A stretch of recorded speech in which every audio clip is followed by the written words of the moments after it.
Berhad memberikan kelulusan untuk syarikat itu mengambil alih 61.2% kepentingan permodalan nasional Berhad PNB dalam UMW Holdings Berhad. Konglomerat itu seterusnya akan melancarkan tawaran mandatory MGO untuk memperoleh baki saham bagi mendapatkan pemilikan penuh UMW. Dalam temu bual eksklusif bersama Astro AWANI, Ketua Pegawai Eksekutif Sime Darby Group Datuk Jeffrey Salim Davidson berkata, sokongan daripada para pemegang saham akan membolehkan kehadiran syarikat automotif milik mereka berkembang di Malaysia. And the voters, the shareholders, they voted quite overwhelmingly to support the deal. So that's good. They have the faith in management that we're doing the right thing. So from in about 10 days' time, we've got a few conditions precedents to complete. Then I think we should be able to complete the deal on or about the end of November. And then after that, it means we own 62%. And then we initiate phase 2, which is to undertake a mandatory general offer for the balance 38% that we don't own. Right? So that would take until probably end of February. Assuming that works, then we will be the 100% owner of UMW by about end of February, early March, I guess. Pada EGM itu, para pemegang saham turut mengundi untuk meluluskan resolusi yang dicadangkan yang membolehkan Sime Darby bergerak ke hadapan dengan pemerlihan strategik berkenaan. Dengan kelulusan daripada pemegang saham, Sime Darby yakin dapat memenuhi semua syarat dalam urus niaga itu. Kenyataan itu juga menyebut para pemegang saham UMW akan menerima dokumen tawaran yang menyatakan butiran MGO dalam tempoh beberapa minggu akan datang. Pemerolehan 61.2% kepentingan dalam UMW dijangka selesai pada akhir bulan ini, manakala bagi MGO pula dengan mengandaikan tempoh penerimaan dilanjutkan sepenuhnya akan ditutup pada Februari 2024. Pada 24 Ogos 2023, Sime Darby mengumumkan ia memeterai perjanjian pembelian saham bersyarat untuk mengambil alih 61.2% kepentingan PNB dalam UMW pada harga RM3.57 bilion bertujuan meningkatkan dan mengukuhkan lagi kehadirannya dalam sektor automotif Malaysia.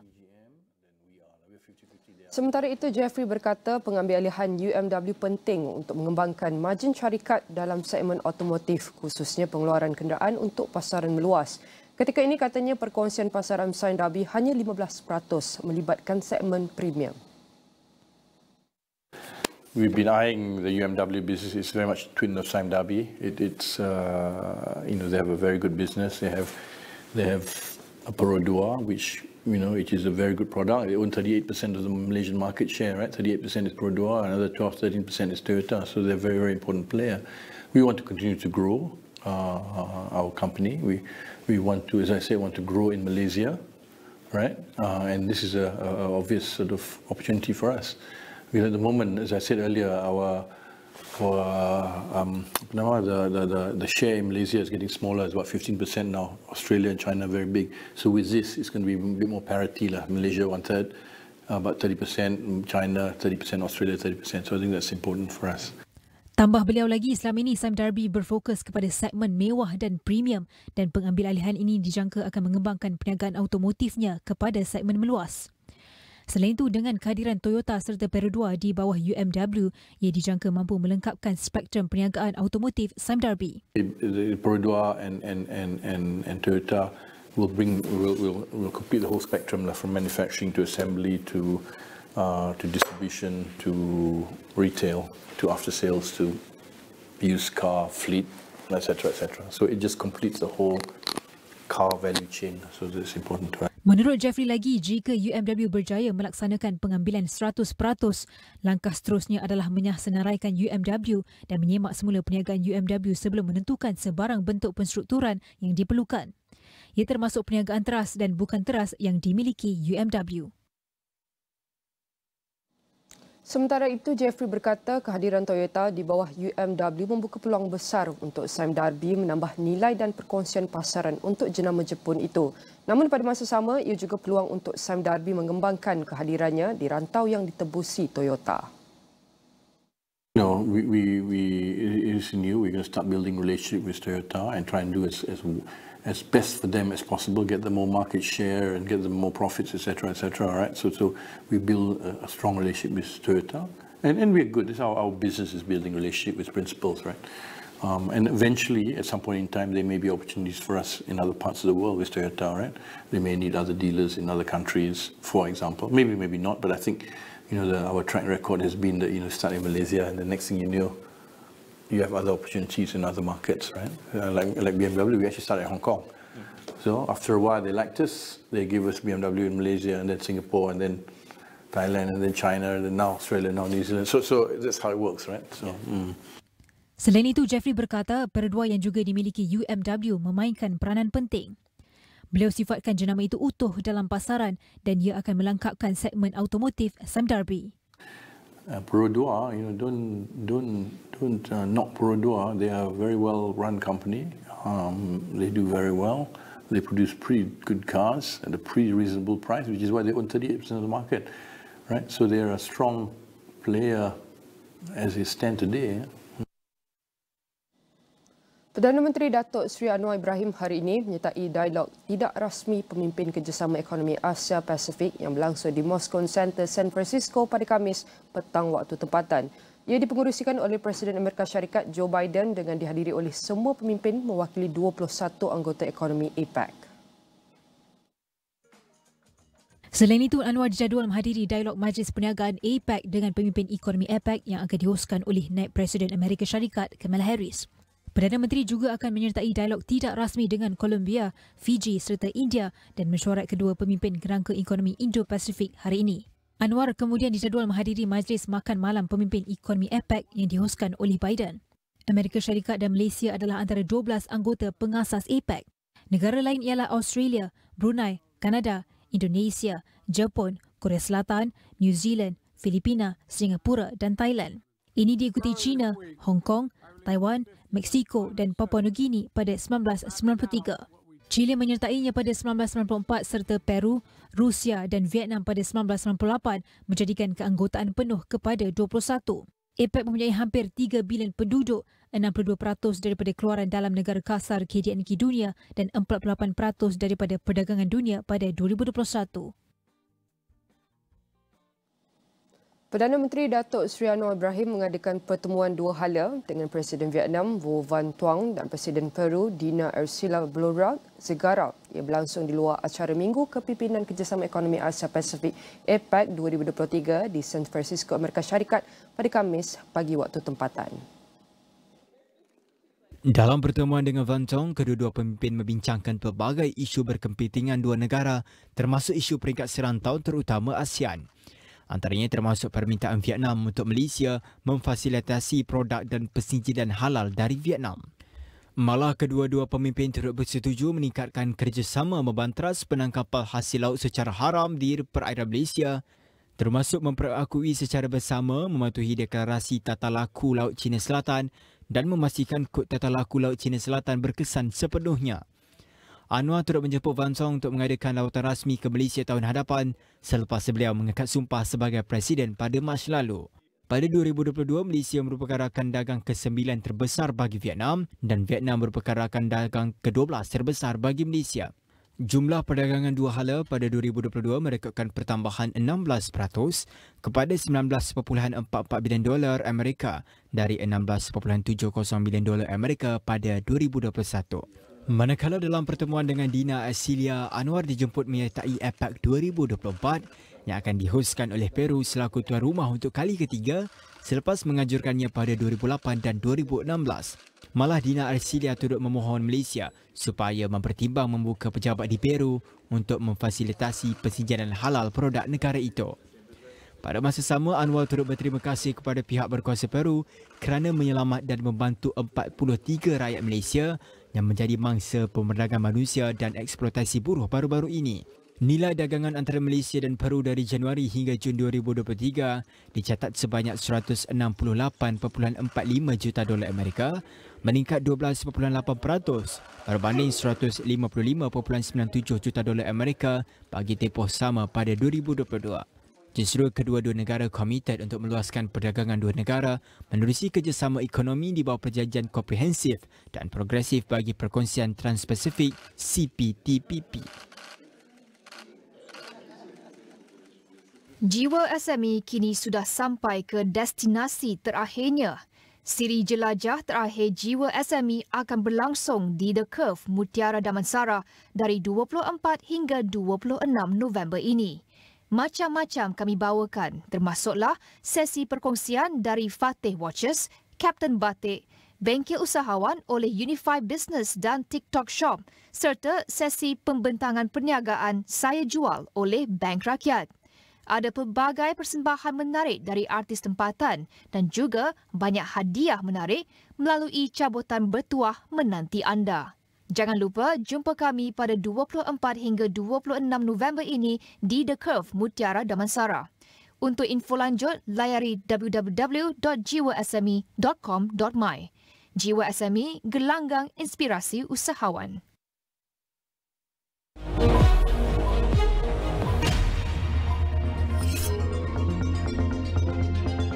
Pendapatan hartanah bersih NPI Sunway Real Estate Investment Trust atau Sunway REIT bagi suku ketiga tahun kewangan 2023 meningkat 7% kepada RM136.8 juta berbanding RM128.2 juta pada tempoh sama tahun lalu, didorong terutamanya segmen perhotelan. Pendapatannya pada suku dalam tinjauan turut meningkat 6% kepada RM175.8 juta berbanding RM166.2 juta setahun lalu. KESM Industries Berhad telah kembali mencatat keuntungan bersih sebanyak RM916,000 pada suku pertama tahun kewangan berakhir 31 Julai 2024 berbanding kerugian bersih RM1.54 juta dalam tempoh sama tahun lalu. Ini menjadikannya keuntungan bersih bagi suku kedua berturut-turut selepas penyedia perkhidmatan pembuatan elektronik mencatat kerugian bersih 6 suku berturut-turut sebelumnya. Reservoir Link Energy Berhad mencatat keuntungan bersih RM1.2 juta pada suku pertama tahun kewangan berakhir 30 Jun 2024, melonjak hampir 3 kali ganda daripada RM428,000 dalam tempoh sama tahun lalu. Sementara itu, pendapatan kumpulan yang terlibat dalam perniagaan tenaga boleh diperbarui serta minyak dan gas itu meningkat 63% kepada RM67.7 juta berbanding RM41.4 juta tahun lalu, manakala pendapatan sesahamnya sebanyak 0.41 sen daripada 0.15 sen sebelumnya. Laporan penuh di saluran 501 dan astro.com serta dagangnus.com.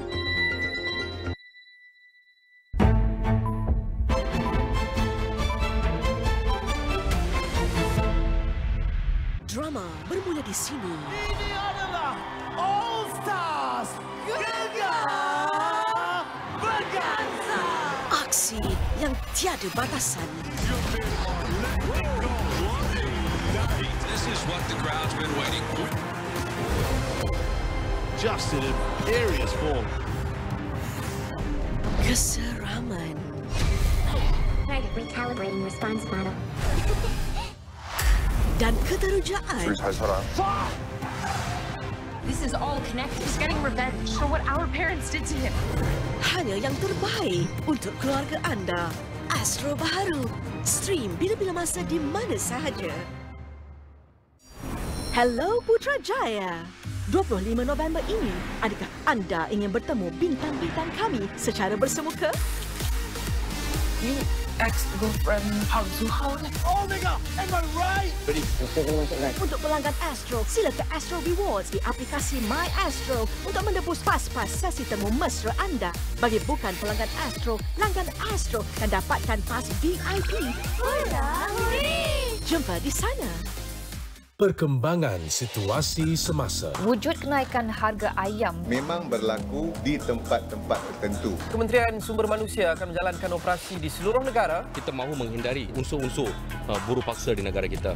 Berkenaan aspek kawasannya di TikTok Shop.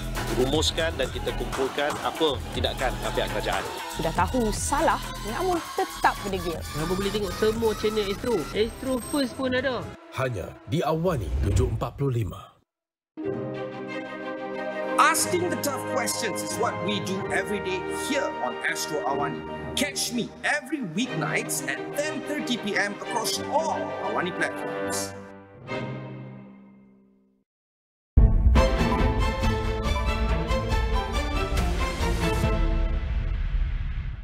Ini anak saya Aina. Aina mengalami gangguan kemurungan. Hakikatnya, kemurungan telah merampas kebahagiaan Aina.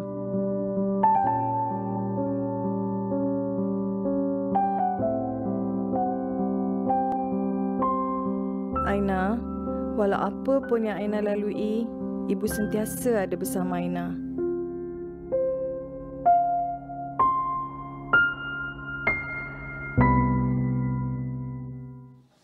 Kesihatan mental tidak boleh dipisahkan daripada aspek kesejahteraan fizikal dan merupakan salah satu komponen asas yang mencirikan definisi kesihatan itu sendiri. Kesihatan fizikal dan kesihatan mental saling bergantungan antara satu sama lain dan merupakan sebahagian daripada aspek penting dalam kehidupan. Kesihatan mental juga adalah penting secara keseluruhan untuk kehidupan yang berkualiti, termasuk keupayaan menikmati kehidupan dan menjalinkan hubungan serta produktif dalam pekerjaan. Dan setiap tahun, Kementerian Kesihatan Malaysia akan memfokuskan beberapa pendekatan dan agenda tertentu dalam menetapkan tema sempena sambutan Hari Kesihatan Mental Sedunia. Dan dimaklumkan bahawa pada tahun ini tema bagi Hari Kesihatan Mental Sedunia 2023 adalah kesihatan mental milik semua, hentikan stigma. Dan saya akan bawakan iaitu tetamu yang sudah bersedia dalam studio untuk mengulas lebih lanjut. Kita mempersilakan Dr. Azizul Awaluddin, merupakan pakar perubatan Psikiatri Hospital Putrajaya. Saya nak ucapkan terima kasih Dr. Azizul kerana sudi meluangkan masa bersama kami. Sudah tentu apabila bercakap mengenai kesihatan mental ini adalah, kita boleh cakap adalah perkara yang sensitif tapi adalah perkara yang krusial perlu kita sentuh. Untuk pembukaan bual bicara kita, mungkin Dr. Azizul boleh kongsikan pada awalnya apakah stigma kesihatan mental dan bagaimanakah tema yang dibawakan oleh, kita boleh cakap oleh Kementerian Kesihatan ini tentang Kesihatan Mental Sedunia 2023. Mengapa ia menjadi fokus KKM sendiri? Terima kasih Nina. Okay, Assalamualaikum warahmatullahi taala wabarakatuh. Ya, so apabila kita lihat montaj sebentar tadi, kita dapati bahawa isu kesihatan mental ini bukan mudah untuk dibicarakan di tempat awam. Ia melibatkan fenomena yang kita panggil stigma. Jadi kita nak tahu apa itu yang stigma yang dimasukkan dalam konsep kesihatan mental ini. Ia merupakan satu sikap individu ataupun pandangan yang negatif yang dipegang oleh individu ataupun masyarakat kepada mereka yang mempunyai masalah kesihatan mental. Ini boleh mengakibatkan sikap diskriminasi, prasangka dan mereka ini dipinggirkan kerana mereka ada masalah mental, menyebabkan golongan ini sukar untuk mendapatkan bantuan, sokongan ataupun mengambil bahagian dalam aktiviti di masyarakatnya.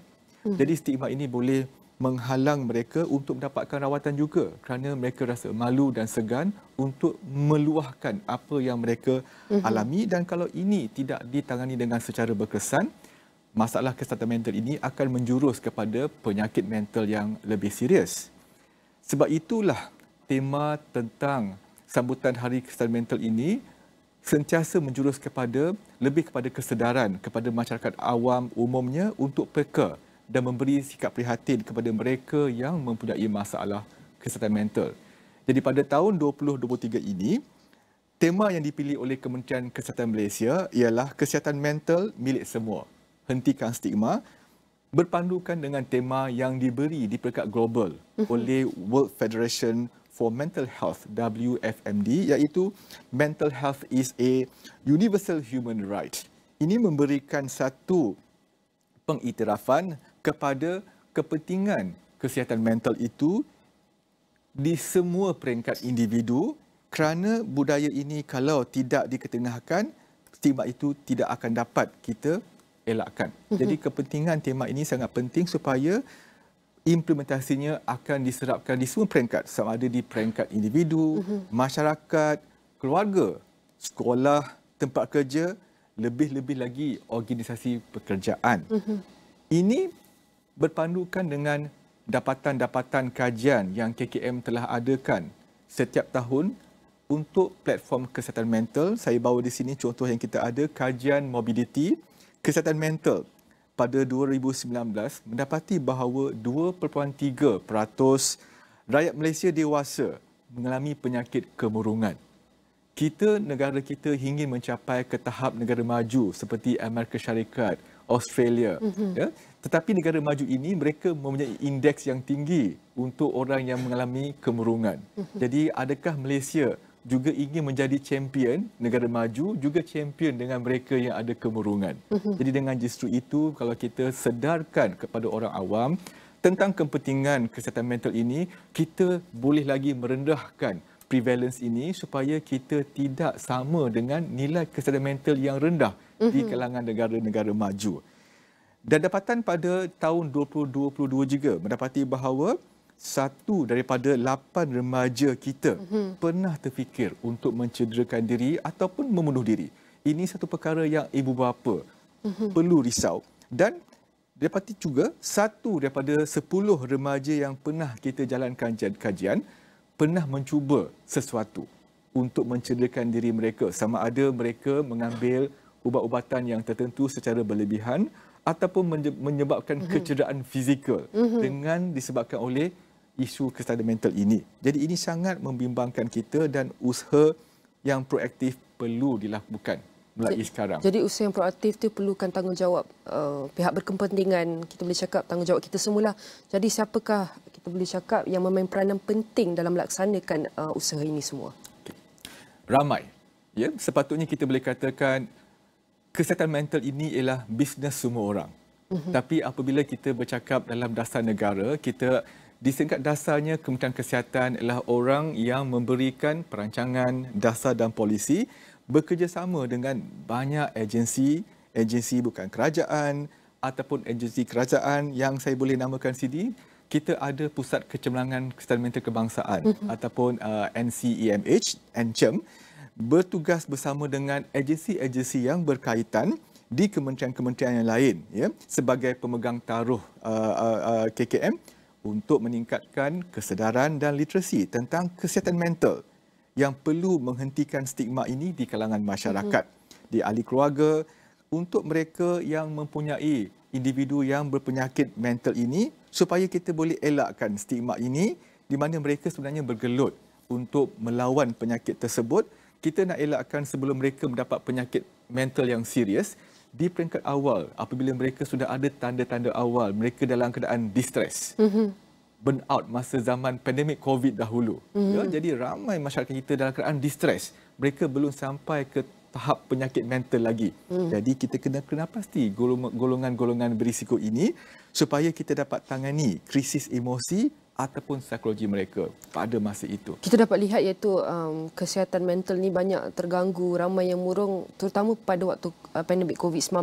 Betul. Okey, yang pentingnya kadang-kadang kita pun tak tahu apa yang kita rasa. Kadang-kadang kita kena faham dulu apa kita rasa, baru kita tahu what is the next step kita perlu buat. Jadi sebagai tanda-tanda awal untuk kita mengalami tekanan ataupun mental, emosi, apakah antara perkara utama ataupun perkara awal yang perlu kita lakukan untuk mendapatkan rawatan ataupun bantuan? So apabila ada kempen-kempen dan advokasi yang kita buat ini kepada masyarakat awal, kita memberi kesedaran kepada orang awam apakah tanda-tanda awal yang mereka kena kenal pasti untuk mendapatkan bantuan. Jadi kemungkinan sebelum ini ada bacaan-bacaan yang mungkin orang awam dapat tanda-tanda stres, tanda-tanda kemurungan, tanda-tanda keresahan ataupun gangguan jiwa yang ketara. Jadi kita di peringkat awal kita cuba tangani dengan cara-cara yang tertentu di peringkat individu. Contohnya kalau teknik-teknik yang dipaparkan oleh Kementerian Kesihatan Malaysia, contohnya teknik 10B yang pernah kita war-warkan kepada masyarakat awam untuk tangani di level mereka sendiri. Contohnya bersyukur, rasa bicara diri, beribadat, beriadah, bersenam. Ada yang suka berurut untuk dapatkan ketenangan, ya, dan berfikiran positif. Ini tanda-tanda awal. Sekiranya mereka dapati bahawa benda ini berkesan, amalkan untuk mereka laksanakan sebagai rutin mereka harian. Namun apabila dapati bahawa perkara itu berterusan, kerana masalah kesihatan mental ini, dia mungkin sementara waktu saja.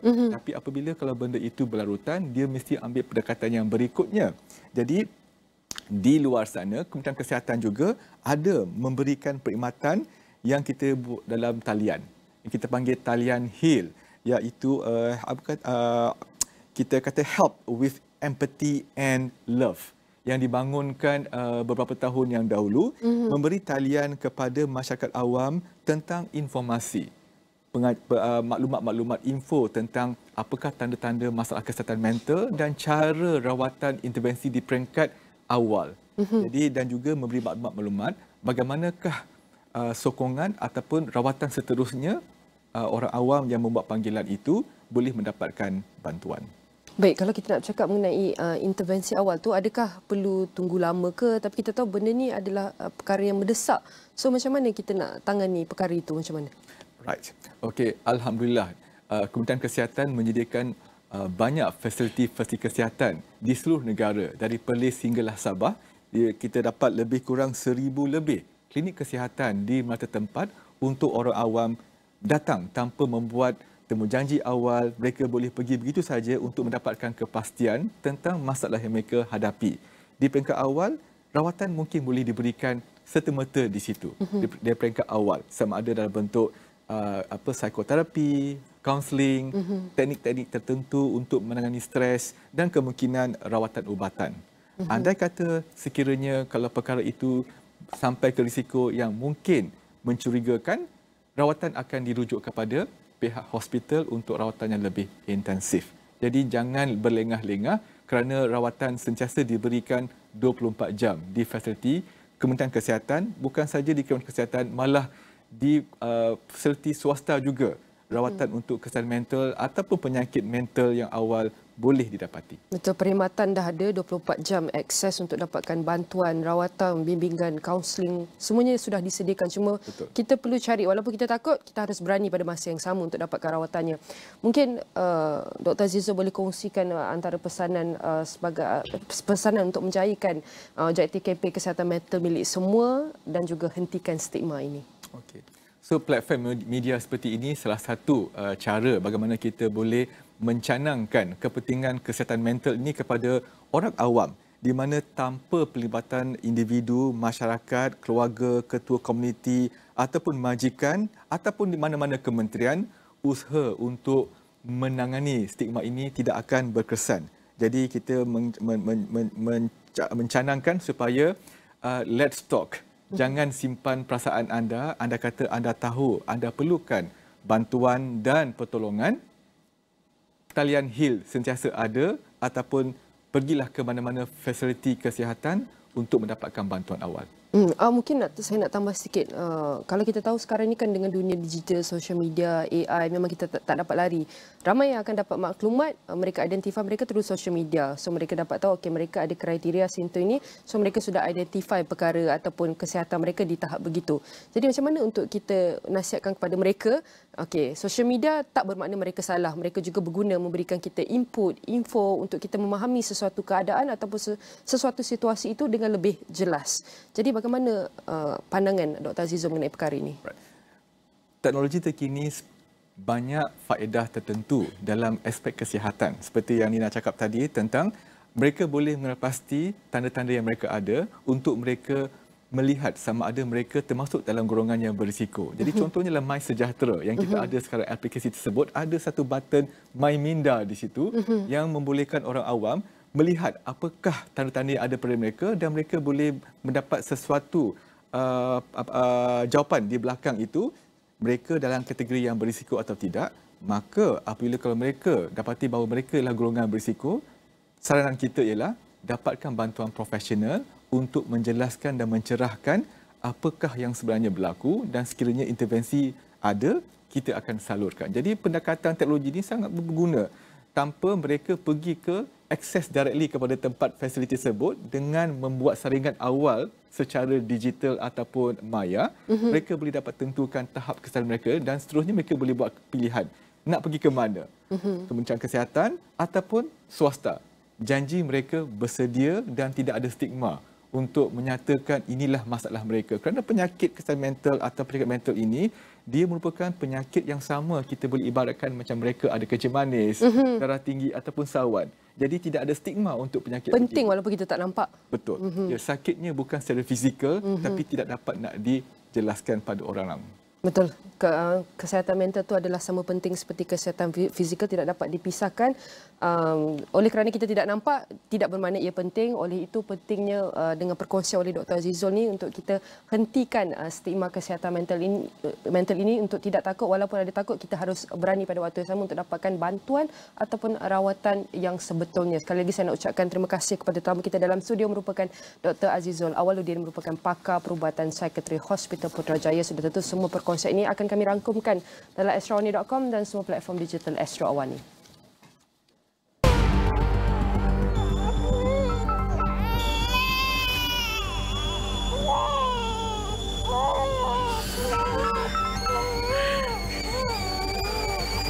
Sayang, saya tak keseorangan.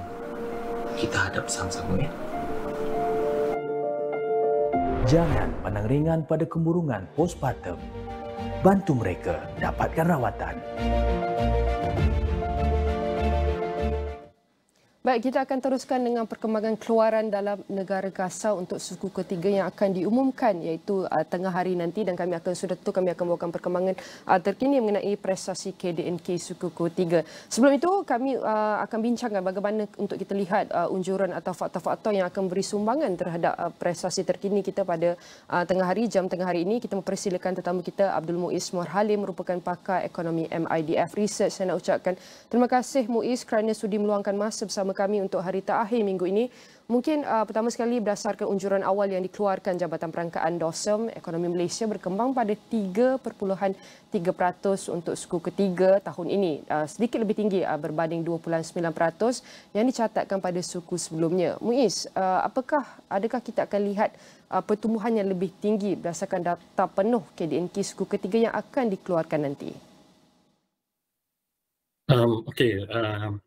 Kalau kita lihat pada unjuran awal 3.3% itu, pada saya itu satu rujukan yang baik kerana ia ini mengambil kira aktiviti yang telah berlaku pada bulan Julai dan juga bulan Ogos. Cuma kita kalau berdasarkan data yang akan dikeluarkan pada hari ini, ada terdapat kemungkinan kita mungkin dapat melihat pertumbuhan sekitar 3.3 ke 3.5%, kerana mengambil kira kepada kemampanan peningkatan aktiviti ekonomi dalam negara. Pada masa yang sama kita dapati contohnya sektor pembinaan juga melaporkan pertumbuhan yang baik pada suku ketiga kerana lebih banyak progres ataupun projek-projek yang berjaya disiapkan. Cuma dari sudut perkembangan prestasi perdagangan luar, ini masih menjadi satu kekangan kepada ekonomi, dan saya kira ini menggambarkan kenapa kita mungkin akan dapati pertumbuhan akan terus kekal sedara di bawah 4%.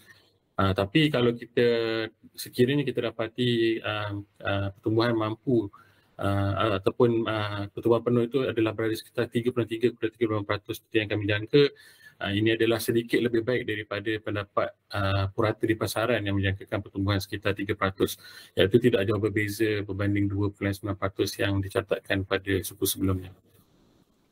Adakah kita akan lihat momentum yang sederhana ini berterusan dan adakah pertumbuhan suku keempat akan kekal di bawah paras 4%?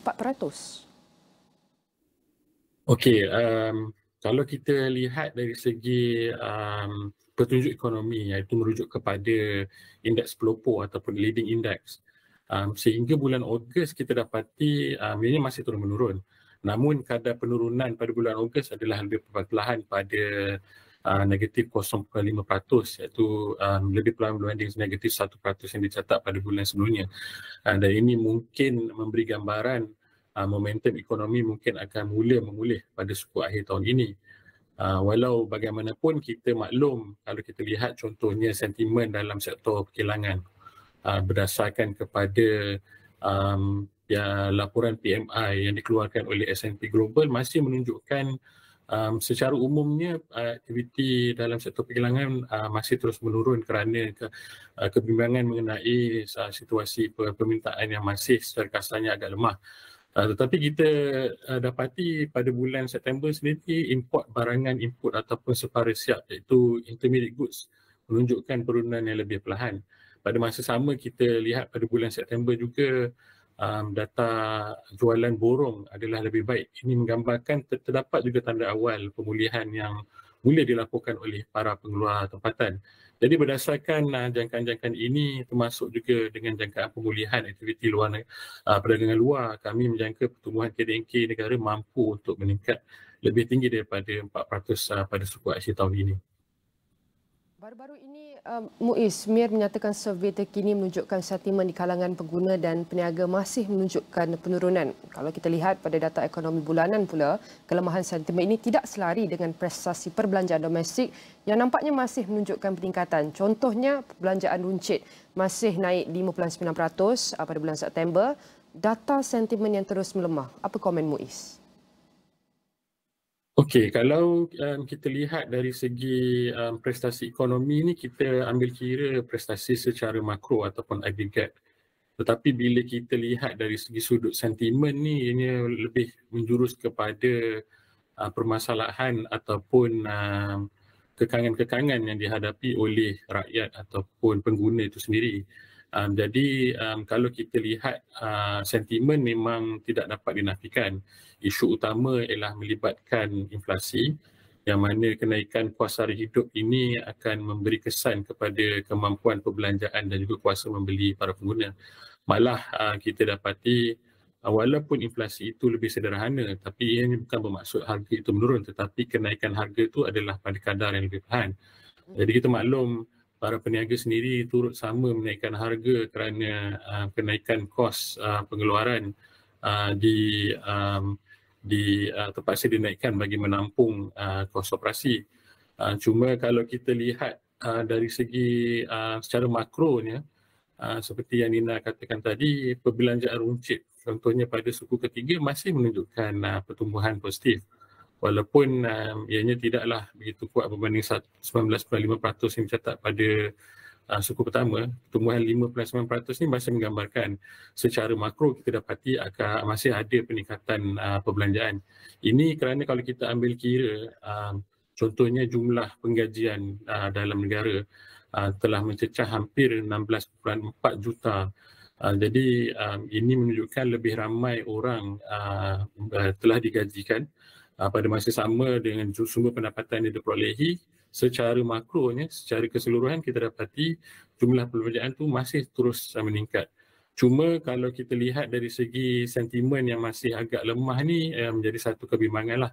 Sekiranya sentimen yang tidak memberansang ke ini akhirnya akan menyebabkan pengguna akan lebih berhati-hati dalam perbelanjaan akan datang. Adakah kita akan terus melihat sentimen lemah ini untuk berterusan pada suku seterusnya? Kalau ikut pada jangkaan kami, isu inflasi ini kita tidak dapat nafikan lah.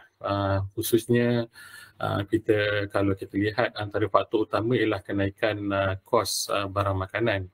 Dan kalau benda ini kalau pada pendapat saya memang tidak dapat lari, sebab kalau even kita lihat kepada risiko utama kepada pertumbuhan ekonomi pada tahun hadapan, inflasi adalah masih menjadi isu utama yang pada saya akan memberi kesan kepada sentimen dan juga aktiviti perbelanjaan pengguna di Malaysia. Baik, itu adalah antara unjuran untuk suku seterusnya. Kalau kita lihat pada tahun hadapan pula Bu Is, prestasi pertumbuhan ekonomi pada tahun hadapan, adakah ia mampu capai 4 hingga 5% seperti yang diunjurkan kerajaan dalam bajet 2024 baru-baru ini? Okey, pertumbuhan 4.5% yang diunjurkan oleh kerajaan ini sebenarnya bertepatan dengan apa yang dijangka oleh para pemerhati di pasaran. Sebab memang kalau kita tengok purata pun di dalam kajian yang dibuat oleh Bloomberg, kebanyakan para pemerhati ekonomi menjangka pertumbuhan ekonomi Malaysia akan berada sekitar 44 ke 45% pada tahun hadapan. Malah Bank Dunia dan juga IMF sendiri menjangkakan pertumbuhan ekonomi negara akan berada pada paras 4.3%, iaitu dalam julat yang 4.5% yang dijangka oleh kerajaan. Bagi saya faktor utama yang mungkin akan memberi sokongan kepada pertumbuhan yang lebih baik ialah jangkaan pemulihan aktiviti perdagangan luar. Kerana kesan daripada kelemahan yang berlaku pada tahun ini, kita menyangkakan akan terdapat peningkatan belian daripada negara luar, khususnya melihat kepada prestasi ekspor semikonduktor ataupun produk E&E yang menjadi antara punca utama kepada penambahbaikan prestasi ekspor pada bulan September. Walaupun secara keseluruhannya kita masih dapati aktiviti ekspor adalah lebih lemah berbanding tahun lalu, tapi kita menjangkakan pertumbuhan E&E ini akan terus memberi sokongan kepada pemulihan aktiviti perdagangan luar.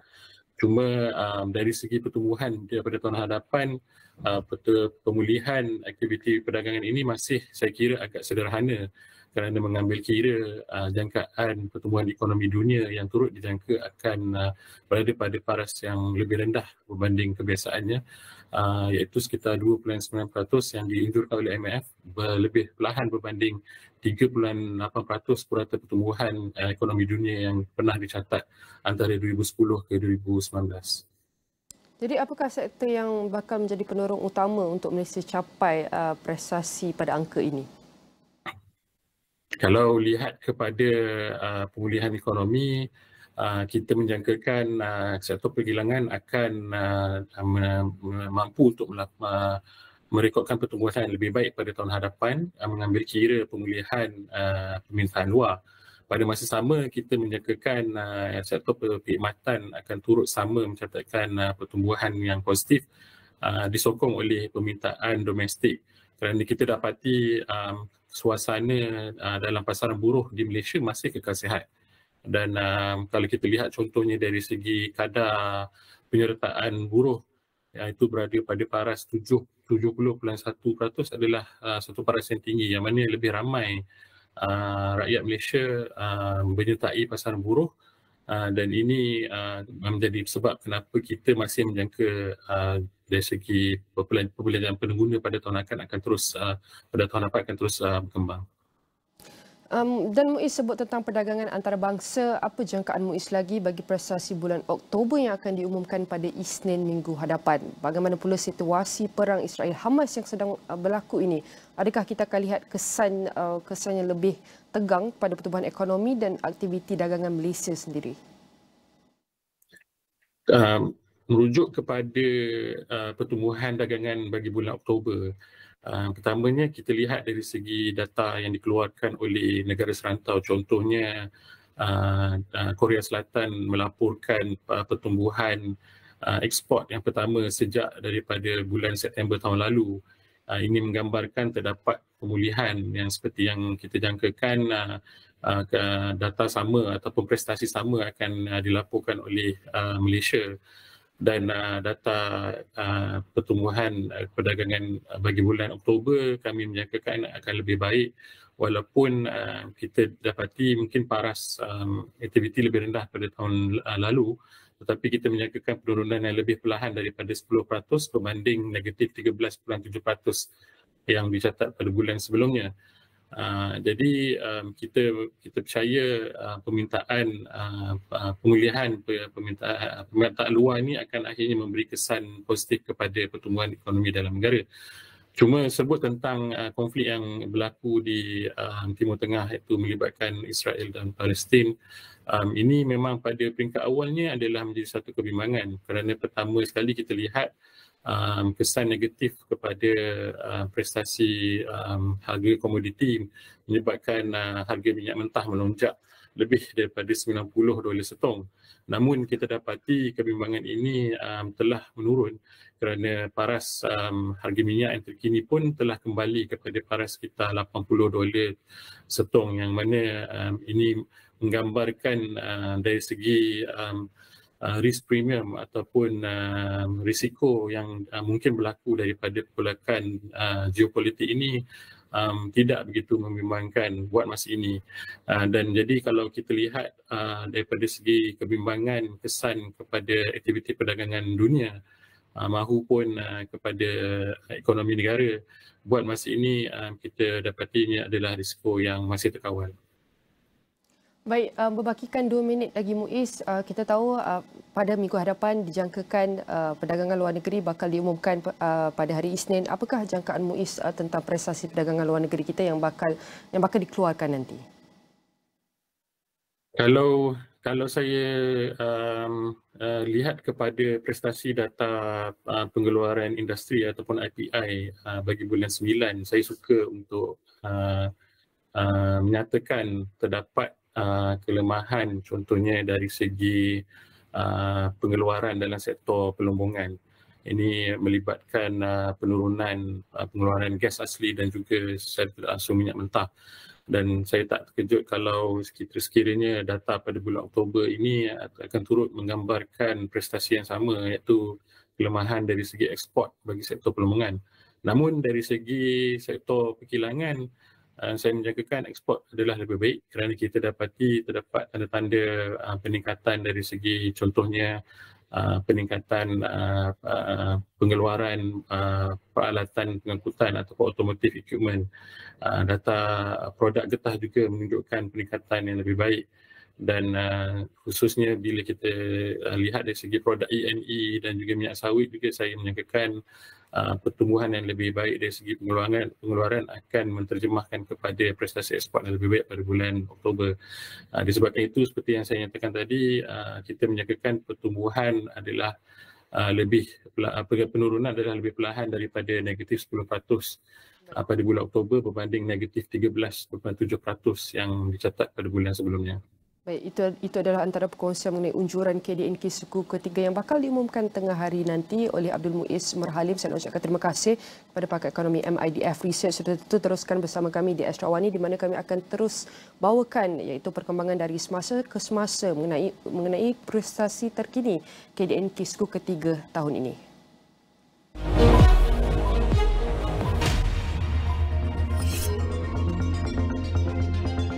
Untung bersih United Plantations Berhad meningkat kepada RM235.6 juta bagi suku ketiga berakhir 30 September 2023 berbanding RM196.7 juta pada suku sama tahun sebelumnya. Hasil kumpulan itu bagaimanapun susut kepada RM540.1 juta berbanding RM649.6 juta pada suku sama tahun sebelumnya. Tech Park at Anstek Fasa 3, fasa terbaru bagi taman perindustrian yang terletak di dalam perbandaran Bandar Anstek di Negeri Sembilan, dilancarkan dengan nilai pembangunan kasar GDV RM1.36 bilion. Fasa 1 dan Fasa 2 taman perindustrian tersebut masing-masing telah terjual sebanyak 100% dan 88%. Kementerian Pengangkutan menerusi Suruhanjaya Penerbangan Malaysia MEFCOM kini sedang merangka petunjuk prestasi utama KPI bagi memastikan syarikat penerbangan domestik memenuhi dan melebihi sasaran prestasi tepat masa mereka. Menteri Pengangkutan Anthony Loke Siofuk berkata, langkah sewajarnya akan diambil melalui KPI berkenaan jika syarikat penerbangan domestik gagal mematuhi Kod Perlindungan Pengguna Penerbangan Malaysia 2016 yang mengawal selia pembatalan penerbangan, bayaran balik dan penangguhan. Laporan penuh di saluran 501 dan astro.com serta dagangnews.com. Baik, kita akan teruskan dengan perkembangan ringgit dan bursa Malaysia di mana ringgit ditutup rendah berbanding dolar Amerika Syarikat pada Khamis. Berikutan mata wang dolar itu pulih daripada penurunan terendah dalam lebih 2 bulan awal minggu ini didorong oleh data jualan runcit Amerika Syarikat yang lebih kukuh daripada jangkaan. Data pada Oktober sekali lagi mencetuskan ketidaktentuan haluan kadar faedah Amerika Syarikat. Ini adalah berdasarkan seorang peniaga dan saya akan teruskan dengan prestasi ataupun kita boleh lihat angka terkini mengenai ringgit setakat pagi ini. Kalau boleh saya kongsikan, ringgit kita berada pada paras 4.68 pada pagi ini. Dan kalau kita nak lihat bagaimanakah pergerakan ringgit dalam tempoh seminggu, ini adalah prestasinya. Kalau kita lihat graf ini menunjukkan naik turun, ini adalah pergerakan ringgit yang kita dapat saksikan dalam tempoh seminggu lebih kurang daripada 13 November sehinggalah setakat pagi ini 17 November. Dan kalau kita teliti dalam tempoh ataupun waktu seminggu, kita dapat teliti ringgit kita berada lebih kurang pada paras 4.660 sehinggalah ia mencecah paras 4.720.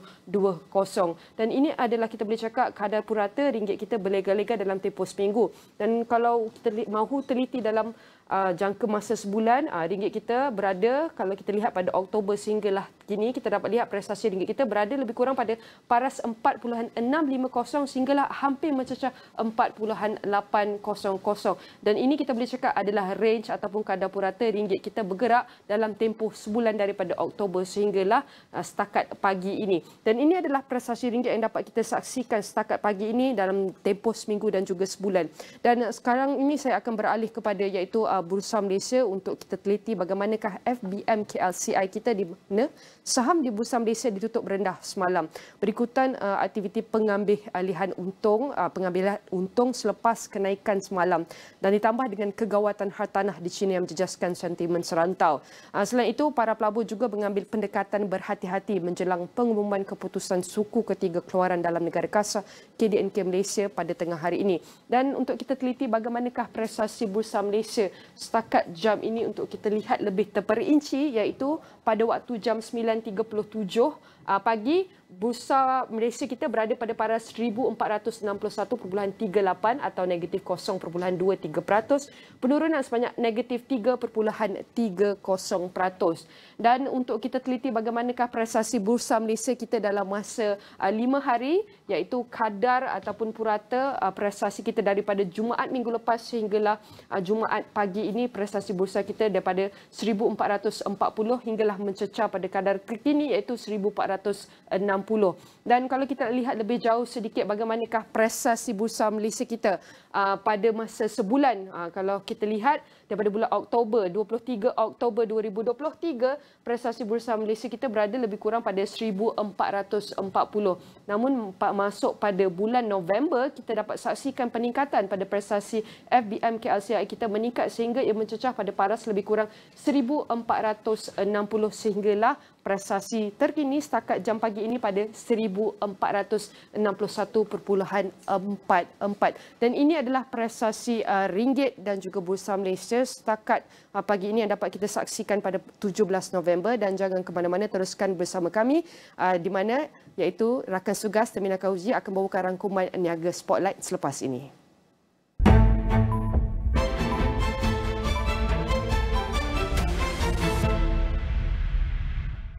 Masanya sudah pun tiba untuk grand finale Jelajah Jiwa SME. Sesi perkongsian oleh pakar, bengkel usahawan serta sesi saya jual antara himpunan aktiviti yang bakal berlangsung. Jadi para usahawan PMKS, jangan lepaskan peluang untuk level up bersama-sama. Jom datang beramai-ramai 24 hingga 26 November ini. Dibawakan oleh penaja utama Jelajah Jiwa SME, Unify Business, rakan digital pilihan anda. Mereka hanya ada 90 saat untuk buat target misteri ketawa. Kasih! Yeah! Hey, what's up, guys? Target misteri perlu bertahan. Tak boleh tahan lagi. Juri, kau kenal tak aku siapa? Alantar, siapa suruh tak ketawa, biar. Benihlah boh ni. Siapa yang akan mara ke separuh akhir? Tak tahulah. Gelar 90 saat di Astro Warna dan Astro Go. Cukup rasa sedih, kelakar. Benda mengimbau lah. Banyak benda yang mengimbau tentang kita zaman budak-budak dulu kan. How inspirational, really impactful. Really liked it. Jalan cerita yang cukup banyak makna, isi, tersirat dan tersurat. Saya hampir nangis tau. Jalan hampir nak menangis sebab pokok cili je korang. A sampai Z, nombor 1. Semuanya terbaik. No retreat, no surrender. Gemenceh, bola. Pergerakan Hamas tegaskan operasi ketenteraan Israel yang diperluas ke utara Gaza menemui kegagalan. I can see all the attempts of the Israeli occupation forces failed. Kesan brigades successfully fought. Jumlah bantuan yang masuk ke Gaza tidak mencukupi dengan keperluan penduduk. Needs are growing ever more critical and colossal, despite needs being far greater than they were at any time before. Ikuti perkembangan terkini. Buletin Awani 12.30 hari. Dunia dahagakan lebih banyak aksi hebat. This has been impeccable. Di sini, kuasa dan ketangkasan diperlukan. Got it. She's got it. Di gelanggang ini, hanya yang kental mampu bertahan.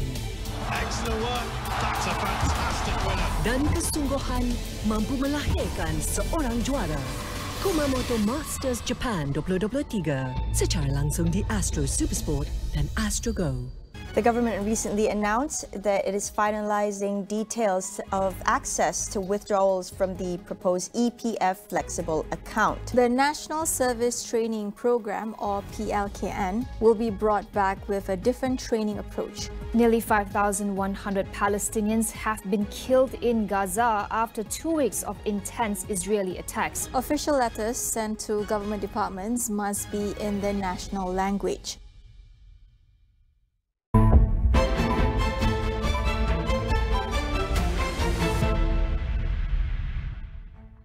Thank you.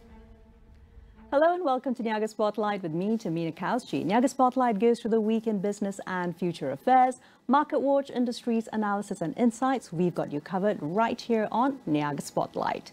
Well, this week on Analysis, we look at legal updates and enterprise impacts. Now, in the most recent World Bank annual Ease of Doing Business report, Malaysia ranked 12th globally and second in East Asia and Pacific region, demonstrating its favorable business environment. Malaysia upholds business-friendly policies that are pragmatic and effective, cultivating a stable and supportive environment for businesses to thrive. In addition to a healthy business environment, Malaysia remains one of the fastest-growing economies in Southeast Asia. Our business-friendly benefits include low corporate tax rates, plus amendments to legislation affecting companies, and an educated, fairly competitively priced labor. This discussion today focuses on 2023's key legal updates and their implication and impacts for businesses and enterprise in Malaysia. Kokela Vani Vadivalu, Selangor Bar representative to Bar Council, joins us now in the studios for this discussion. Kokela, good morning. How are you today? Good morning, Tamina. How are you? Fantastic. So, Kokela, let's get this very interesting discussion started off by looking at what the general conditions are like from a overarching legal framework and that perspective when it comes to Malaysia's open market economy, also having a business-friendly policy framework. Do you agree with that statement? Definitely. I think Malaysia has done very well. I think the fact that we are actually looking into many one-stop centers, that is something that many people do not know about, but it's been mushrooming. It's something that how I feel Malaysia has actually opened up this open market in terms of letting people actually get access to doing their business in any way possible to make it more accessible and easy for them. I think many people don't realize it, but it's also something that has been recently done after COVID. There's a lot of legal statutory delays that was actually recognized by the law, was amended exactly. to allow. And you were very active during that time frame, I do recall. So what were some of the gaps that were really identified, especially by the legal fraternity when it came to ease of doing business? I think there was a stop actually from winding up petitions. That means the companies were not allowed to basically become wound up by any of the creditors. And I thought that was a very good law because during the COVID, we all realized there was a huge delay and we know that the businesses could not go on, could not operate as usual. They could not be nimble as well, That's responding to extended lockdowns and such like. That's right. It was a very uncertain time. So when we have winding up, and for individuals, we had the bankruptcy laws that was also put a stop in the courts. There was no bankruptcy hearings or winding up petitions actually heard. And that actually gave companies or businesses a huge leeway to continue operating, hoping to see the light at the end of the tunnel, I think. So I feel that was one of the best laws that actually came up during COVID when they put a stop measure on winding up petitions. So companies could still be there despite having creditors breathing down their neck, Exactly, because they were given that allowance, given the extenuating circumstances. Kokela, I'd also like to go a little bit into the advantages we currently are actually seeing in Malaysia specifically for more digitized businesses. That's right. Actually, I was coming to that, Tamina. Well done on the question. I feel that, if you look at it now, to register a business, let's go back to basics. Sure. I think people do not see the basics. I think the basics is the SSM now, the company search. You can actually register your business online. Sure, you don't even have to physically be present. That's right. Anymore. And even permits or licenses that you acquire for your certain type of businesses, it all be streamlined into online now. So all you have to do is just do it online and you will be able to get all the relevant approvals, the relevant permits, relevant licenses, and you will be able to actually start and operate a business by just actually logging in online and then registering online. It was never like this back then. So I think the digitalization, and it's not just that digitalization, I think it's also a lot of it were in terms of, I think another thing that I saw online was the fact that grants were given by all the relevant authorities, let it be MITI, let it be MIDA. You could see there was a lot of government grants that was actually given by these agencies. Purely for businesses conducted online or purely with businesses having a little bit of access to online businesses or resources. Exactly. And of course, as we're looking towards having the facilities for younger entrepreneurs and enterprise owners, I think that really makes a lot of sense. But when it comes to digitizing, right, of course, you then have to have the ability to sort of go online and be able to figure your way out. That's right. Have lawyers and the legal fraternity also played a role in actually facilitating this? Or is it something like basically you work in a silo and you get all your work done online itself? I think initially it was tough, but I think the lawyers have already moved to, even in the courts, we've already moved to e-hearings and all that. And then Correct. we realized in certain states, especially in Selangor, for you to present your land titles or, you know, for purchasing house, we have this e-Tanah. So literally everything was online already. So it feels like we had to keep up with times. Of course, lawyers being an oldest profession, we always prefer the, you know, the concrete old-fashioned face, you know. But we realized that after that, we've also done a lot of Zoom meetings, even for first time, first time meeting clients. I think we have adopted, and the laws have also been amended to include hearings now by way of online. So I think lawyers have very much adapted to digitalization. Of course, with AI and ChatGPT, how are we taking it? I think it's still to be, I'm still old school. I think you still need to exercise caution when using this kind of stuff. But I think still go through all your briefs as a part definitely, of the process. definitely. Yeah. But it definitely speeds the process. Sure. It definitely does. And I think it is so much easier. You know, those days I remembered my clients who want to start up a business or even wanting to buy a property or even to buy over a business. It used to be that they used to come back and say, you know what, this document is not, apparently I need to relook at it. This was rejected. So can we look at this again?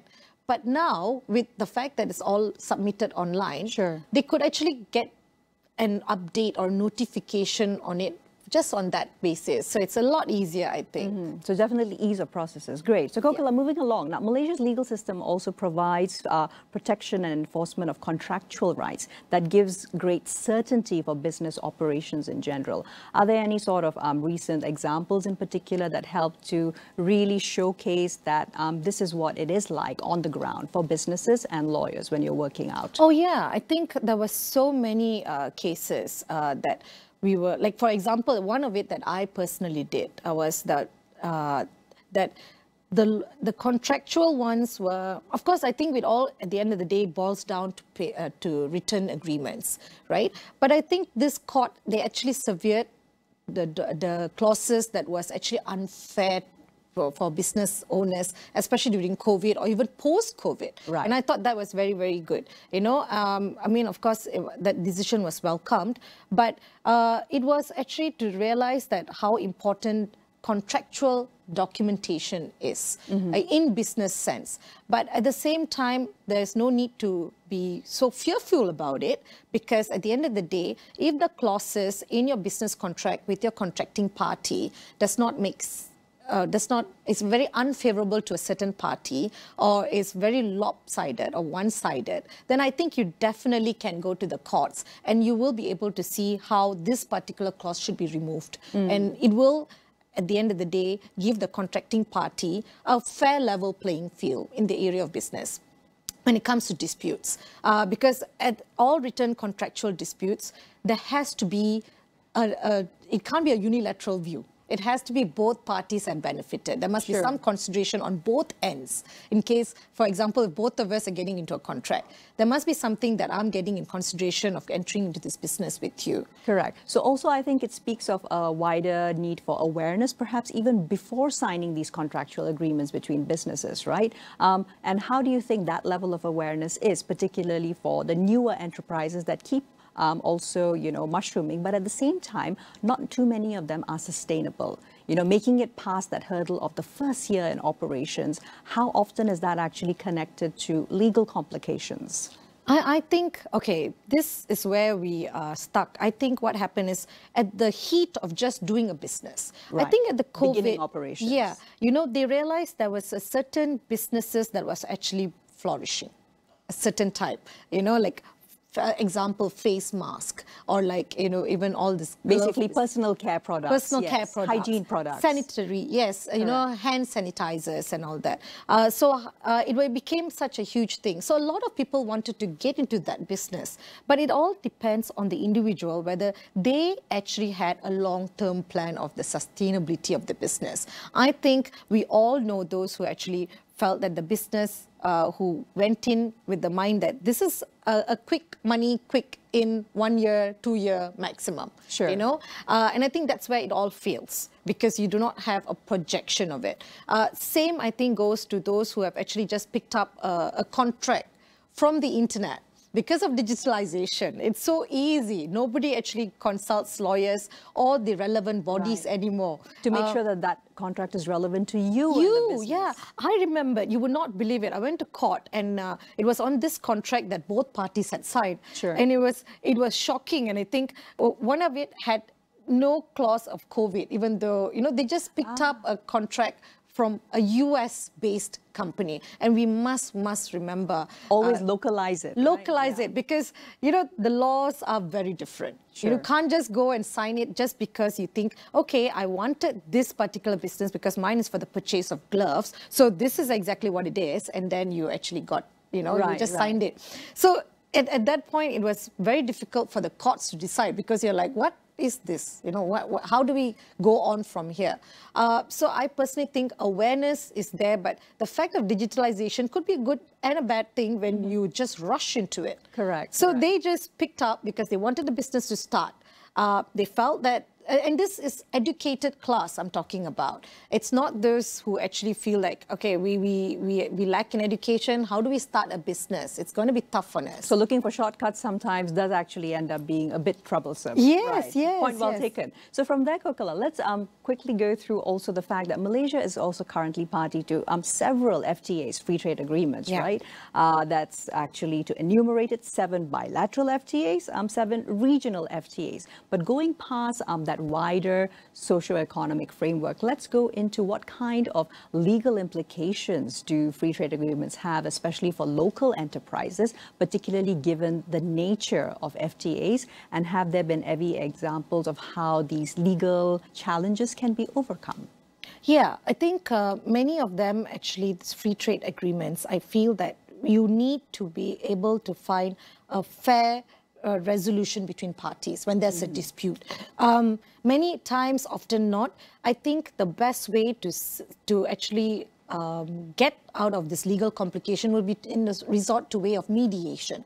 Many people do not actually do that. People feel that, no, and that's where the complication begins, because I would want to do it in the country that I have originated from, and you may want to do it in the local country that you originate from Malaysia. There you go. That's already That's already a huge problem, because our laws are going to be different. So I think it helps how you actually say in your free trade agreement to put the laws governing. Which laws, if both of us have to agree which law is going to govern it. A common law per se. Yes. Is it going to be the laws of Malaysia or the laws of my country? For example, maybe I'm from like Denmark, Sure.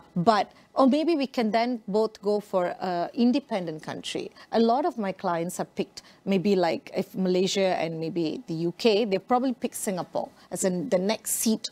If there's a dispute. That's interesting. And what would be the advantages of that, Kokala? Because I think when it's advantages of a country which is not neutral per se. Neutral, yeah. So that way you'll be able to actually give both parties a fair trade, and no one will be able to complain, because the appeal laws in your country may be different from mine. And generally, I think the laws in each country are very, sometimes very different from each other.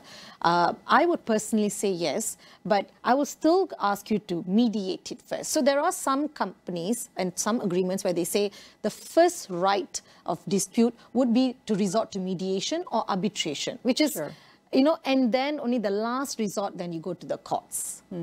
So basically, you want to go through those processes rather than, going into litigation itself. And in your experience, just as a time frame, how long do such cases, particularly concerning FTAs, etc., take from start to finish? Are you talking about the ones in courts or the ones in mediation? The ones in courts and also the ones in mediation. It could take, I mean, now the courts are moving quite fast, but it could take to up to 2 years minimum or a year, which I think in terms of businesses, especially when you're over the sea, it may not be the best place for you to keep coming back to sort this problem out. Correct. So that is why I think mediation or any form of alternative dispute resolutions would be the best when it comes to FTAs or disputes out of FTAs. Fantastic. It's a win-win. Thanks for bringing us up to speed with that. We'll take a quick break now. We'll be right back with Niaga Spotlight. Don't go anywhere.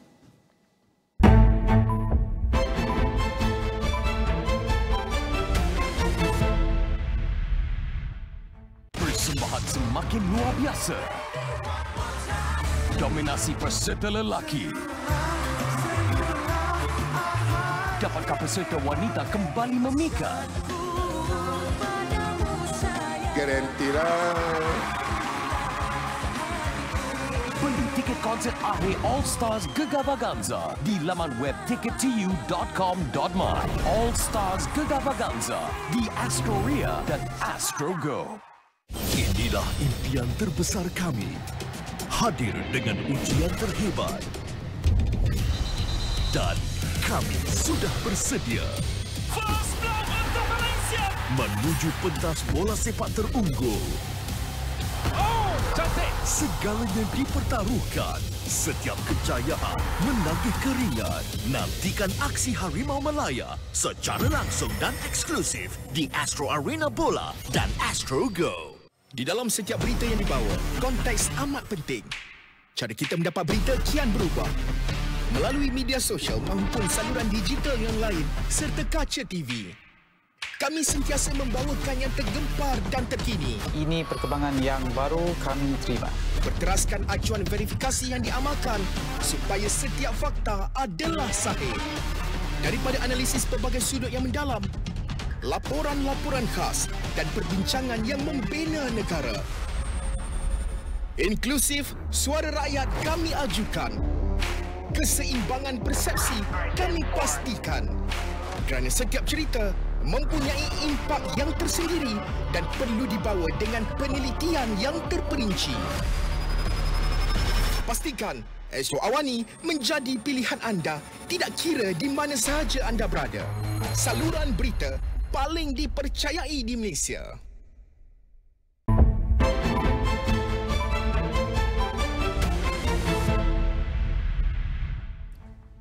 Welcome back to Niaga Spotlight. Still with me, Tamina Kazji, and today, of course, on the show, we are discussing legal updates and enterprise impacts with Kokila Vanivadivelu in the house with us. So, Kokila, moving on now to another big chunk, which is very interesting, particularly for employers as well as employees all around Malaysia. There have been some updates to the Employment Law, the Employment Act 1995, as well as Industrial Relations Act 1967. Let's look at one of the most hotly contested issues as well that has brought about a lot of interest from different parties, which is the increase in paternity leave in Peninsula from 3 days to a mandated 7 days now. What can employees do to ensure they receive this actually? I think it's open communication. You actually have to, it is really, really important that, both parents, especially the paternity leave, 3 days is not enough. I think I welcome this decision, but maybe because I am a female, so I think we could all do with an extra help back at home. But I think this is something that you must have an open communication, keep making sure the HR has spoken, you've spoken to the HR, because many of the problems here is the lack of communication between the employee and the paternity leave. So many of them are actually not in favor of this, but I think it is all, a lot of companies are actually realizing that if you speak to the open communication with your HR. This has been, I knew a few companies that have advised, which actually have taken this very well, but it starts off with you must actually go in and speak to them. I think they're having a lot of trainings to see why 3 to 7 days and how they're coping with it. How is beneficial? How is it beneficial? Sure. Because 3 days is actually maybe a bit of a too short of a time, because, you know, 1 week may be a better idea as well. And this is, of course, in line with the fact that the maternity leave has also increased substantially. From 60 days to 98 days. That's now. right. Yeah, across all of Peninsula. At least. That's right. That's right. I personally had to give a few of my female staffs this updated maternity leave, and how it worked out, I think it's actually okay initially, you know, because there's an adjustment period. Right? It is. Yeah. I mean, I'm not going to lie, and I think a lot of companies were going through that as well. But but I think the approach was actually to just realize that you are actually now becoming you're standardizing with all the employment standards overseas, you know, and I think that's what Malaysia should be looking forward, because it's always been 98 days overseas, you know, in the international standards. So we feel that Malaysia was actually lacking, but right now we're coming to par with it. So from 60 to 98 days. And I think this may have given some discrimination to the female employees, I know. Yes, that's right. There are certain chambers of commerce, etc., that have already gone on the record saying that they are already hiring more men rather than women, looking at the burden, as they say, of maternity leave. So let's try and reframe that a little bit from both the legal standpoint, because when it comes to also the current Madani government's proposal to increase women's labour force participation rate. So it's actually very much more helpful. You're only able to have more women in the workforce from 55.8% to a target 60% if all such issues are made easier, right? What are the legal rights of the employees in case you're denied either your 7 days or your 98 days? Oh, you can actually bring them to the labour courts and even to the civil courts for compensation. And I hope the employers know this, you know, because they need to know their rights. I think a lot of companies have started actually giving trainings once they are inside the company to know that what are their rights and what are the things. And if you look at it, I think recently I know a female employee who's 4 months pregnant who actually just got a job. So it's not really that bad as what I know. There's like at least a lot of bad press around it, but I do not think that is the real trend at the ground level, because when I spoke to this particular person, she's 4 months pregnant and she just got a new job. And I think the employee was very nice about it. You know, the employer was very nice about it, and actually given her saying, we understand, and but this is how it is. So employers need to understand that they will be brought to court if you do not give the rights of the employees. Correct. And at the same time, also looking at the much broader perspective of if we want to encourage a sustainable workforce for the future, of course, you have to be able to support parents today having children. Okay, so from there, Kokala, I'd also like to move into another issue, which is by 28th of March this year, we also have brand new several provision of Malaysia's first ever Anti-Sexual Harassment Act coming into effect. So under the mandates which are already enforced, what are the areas of responsibility when it comes to employers for actually providing a safe workplace for women as well as for men, of course? I think it all boils down to policy and guidelines. And you have, many of them have not implemented this. Previously, there was this code of sexual harassment on, you know, and that was only done by very few companies, you know, and it wasn't even a mandatory thing. However, with this act, now it's mandatory. Every company make sure they have a certain definite policy and guidelines on how they're going to be conducting a sexual harassment case if it ever arises in the company. Of course, a lot of awareness trainings must be given, and I think it is also important to include it at your starter pack. When you join the company, you must, like a little book of rights. That's right. Yes? That's right. You must be able to know that, you know, this is what we're going to do, and policy guidelines, and also I think there should be a course, a short course when you actually walk into the company to know that this is any company, you know, that this is the anti-sexual harassment bill, and it should be, for me, if you ask me, it should be in a clause in your employment contract or your letter of offer. Because it is a very big thing. You know, exactly. It's something and it's that also, I think it goes into the wider perspective of building a respectful workplace culture. That is right. That is right. You would want your employees to walk into a safe working environment, you know, where you know that the laws have been protected. Many a times, you know, you feel that, is the law really protecting the victim? You know, it's come to that. Or is it also protecting, I mean, maybe the perpetrator, just because there's no correct, definite system.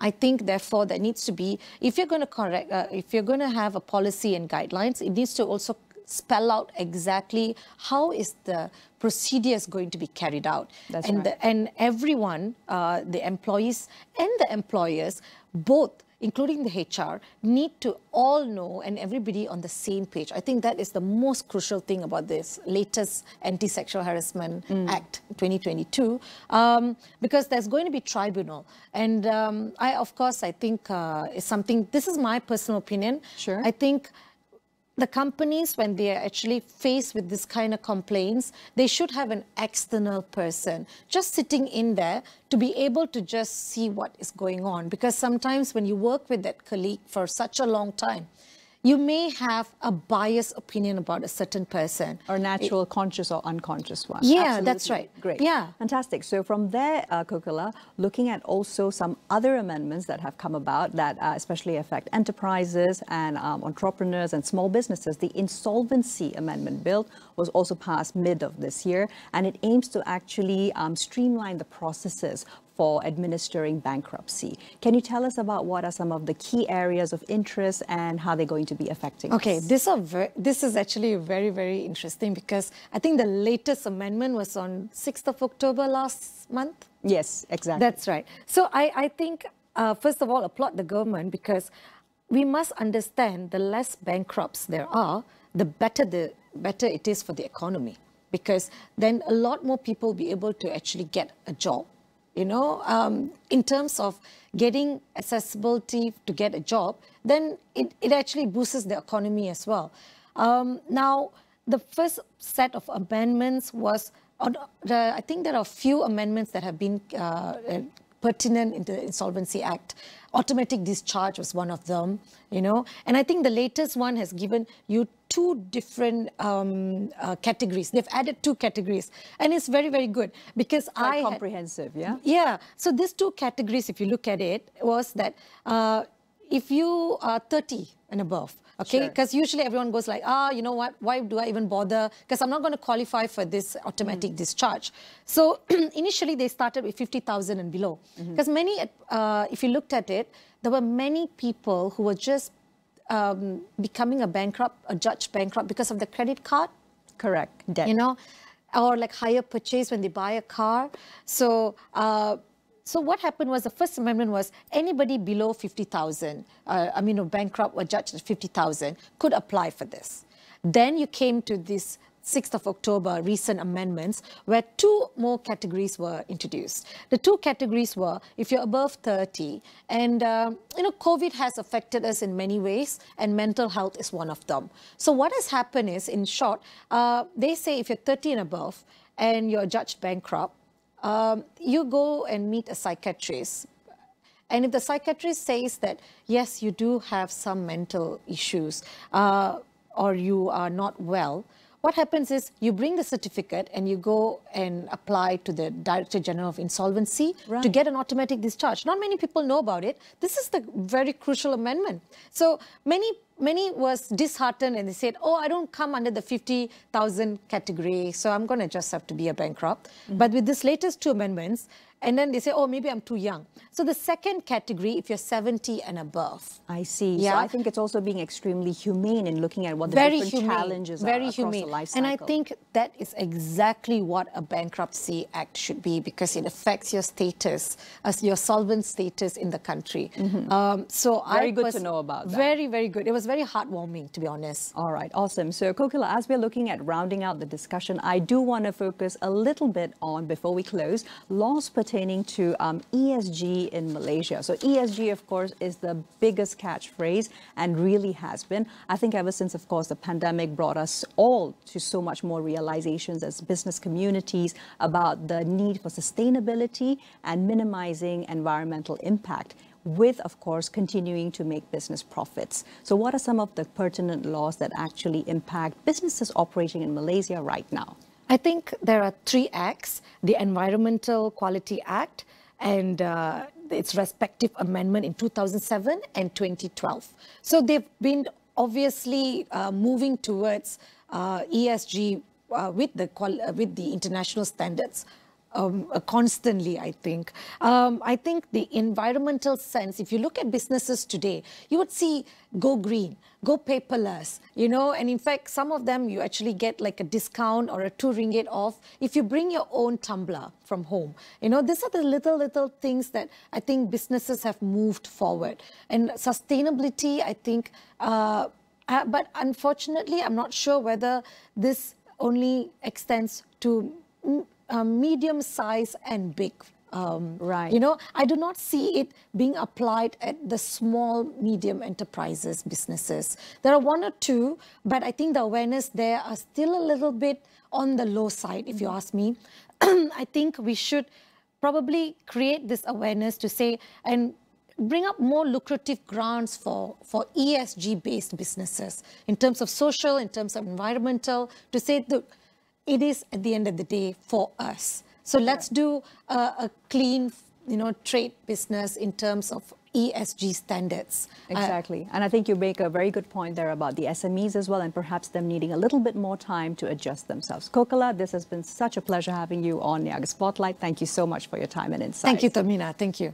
Fantastic. So, well, that's all we have time for today. We'll, of course, be back next week with more business analysis and insights. Meanwhile, here's to a productive week ahead.